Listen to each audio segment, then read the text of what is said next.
काली अमावस की रात का सन्नाटा उस भयानक जंगल को बड़ा ही डरावना बना रहा था। बेहद ठंडी हवा चल रही थी। चारों ओर धुआं फैला हुआ था। जंगल के घने घने पेड़ अपना सीना ताने खड़ा था। चारों ओर जंगली जानवरों की आवाजें उस जंगल में अजीब सा डर पैदा कर रही थी। लेकिन उस जंगल में एक 25 वर्ष का लड़का जिसका नाम श्रीकांत था, वह बहुत ही बेहद उदास चेहरे लिए चुपचाप चले जा रहा था। श्रीकांत को दिखने से लग रहा था उसे जंगली जानवरों से मारे जाने का कोई डर नहीं था। श्रीकांत की आंखों में आंसू थे और वह बहुत ही गहरी सोच में गुम चले जा रहा था। अचानक श्रीकांत को ऐसा महसूस हुआ कि उसके आगे से एक परछाई बहुत तेजी से गुजरा हो। श्रीकांत अपनी सोच से बाहर आ गया। वह तुरंत इधर उधर देखने लगा। तभी उसे सामने पीपल के पेड़ के नीचे एक अघोरी दिखा। अघोरी आंखें बंद किए कुछ मंत्र पढ़ रहा था और उसके गले में इंसानी हड्डियों का माला था। श्रीकांत उस अघोरी के पास जाने लगता है।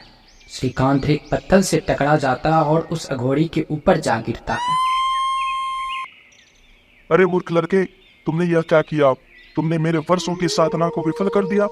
बस कुछ देर की ही बात थी, मैं वह द्वार खोलने में सफल हो जाता, लेकिन तुम्हारी मूर्खता के कारण मैं नाकामयाब रहा और इसका परिणाम तुम्हें भुगतना ही है। श्रीकांत की नजर उस क्रोधित अघोरी की लाल आंखों पर पड़ी तो वह पूरी तरह से सहम गया। चाहो तो मैं तुम्हें इसी वक्त जान से मार सकता हूँ, लेकिन मैं तुम्हें जान से नहीं मारूंगा। मैं तुम्हें ऐसा श्राप दूंगा, तुम्हारे आने वाली पीढ़ियां भी इसका परिणाम भुगतेंगी। इससे अच्छा तो ये होगा बाबा कि आप मुझे जान से मार दो। वैसे भी मैं यहाँ मरने ही आया था। नहीं तो आप भी बताओ, मैं इस अंधेरी रात में इस डरावनी जंगल से क्यों आता? अगर मरना ही था तो किसी इमारत से कूद जाते या फिर किसी गाड़ी के नीचे आ जाते, तो तुम्हें यहाँ आने की जरूरत ही क्या थी? जीते जी मैं किसी का काम आ न सका, सोचा मरने के बाद ही जंगली जानवरों का काम आ जाऊं।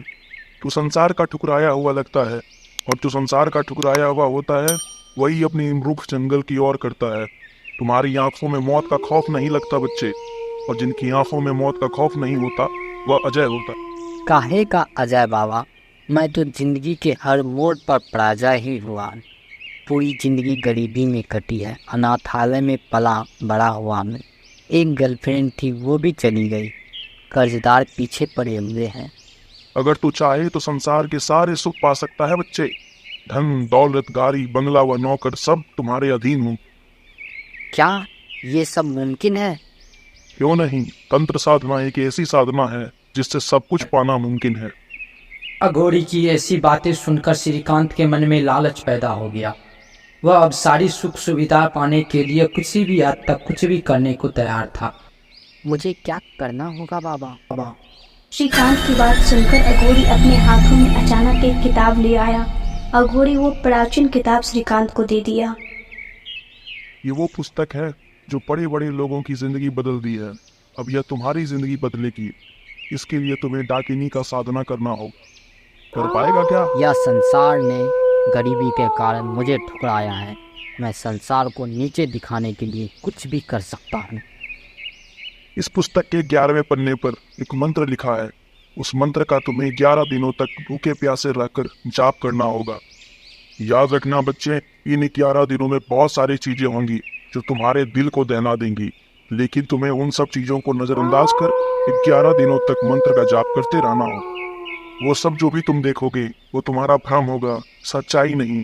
तुम्हें निरंतर 11 दिनों तक जाप करते रहना होगा, तभी तुम्हें सफलता मिलेगी। नहीं तो तुम्हारी जिंदगी मौत से भी बदतर हो जाएंगी। ठीक 11वें दिन रात को डाकिनी तुम्हारे सामने प्रकट होगी। वह कुछ शर्तें रखेंगी, उन शर्तों को तुम्हें मानना होगा। बाबा, डाकनी के बारे में मुझे कुछ बताओ ना। याद रखना, डाकिनी भूत लोक की वासी होती है, मगर वह इंसान नहीं होती। उस लोक का द्वार कुछ दुर्लभ पीपल के पेड़ के नीचे ही खुलता है, और यह पीपल का पेड़ हजारों साल पुराना होता है। उस द्वार को सिर्फ तंत्र मंत्र की विद्या ही खोल सकती है। डाकिनी तुम्हें संसार की सारी वस्तुएं ला कर देगी। देखते ही देखते तुम्हारी जिंदगी बदल जाएगी। जा बच्चे, अब देर मत कर, अपना साधना शुरू कर। इतना कहकर अघोरी वहां से चला गया। श्रीकांत की आंखों में लालच पैदा हो चुका था। श्रीकांत किसी भी कीमत पर संसार की अब सारी सुख सुविधा प्राप्त करना चाहता था। वह लालच की मोह में आकर वह भूल गया था कि वह क्या करने जा रहा है। वह अपनी आंखें बंद कर मंत्रों का उच्चारण करने लगा। रात से दिन, दिन से रात गुजरता चला गया। तभी वहाँ उसकी गर्लफ्रेंड रिया प्रकट होती है। वह अपने हाथों में अपना कटा हुआ सर पकड़ी रहती है। उसका कटा हुआ सर बोलता है,